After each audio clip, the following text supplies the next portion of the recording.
Ain't nothing wrong getting older, but if you 55 and you got 1,000 bottles of baby oil in the house, clearly, can't stop, won't stop.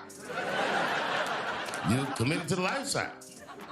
Because I'm 51, and I'm telling you, this is true.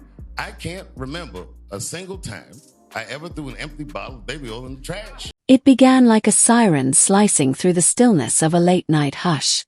Dave, the comedian famed for exposing uncomfortable truths, had done it again.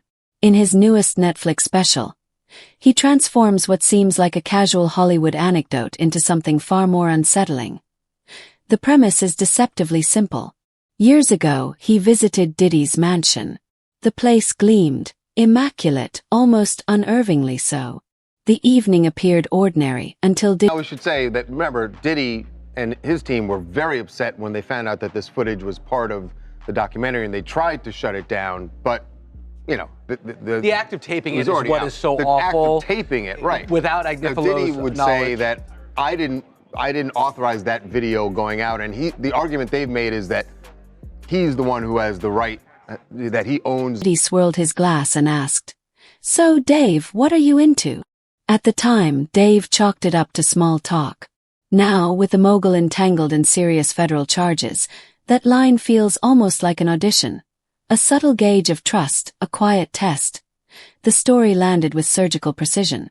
As Diddy faces allegations of racketeering and human trafficking, Dave's monologue stitches together threads of fame, silence, loyalty, and fear.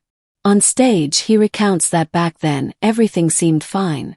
Floors had traction, surfacing. My friends ask me, they say, "Dave, did you know anything about those freak-off parties?" And I'd be like, "Nah, man. I didn't know anything about the freak-off." And they all look at me like... weren't slick. Nothing to hint at the darkness lurking behind those pristine walls. Yet, according to prosecutors, the house was the facade of an elaborate criminal operation, one cloaked in celebrity and glamour to hide exploitation. For viewers watching The Unstoppable in December 2025, the tale didn't arrive with the punch of a joke. It struck like a confession. That casual question, "What are you into?" wasn't mere banter.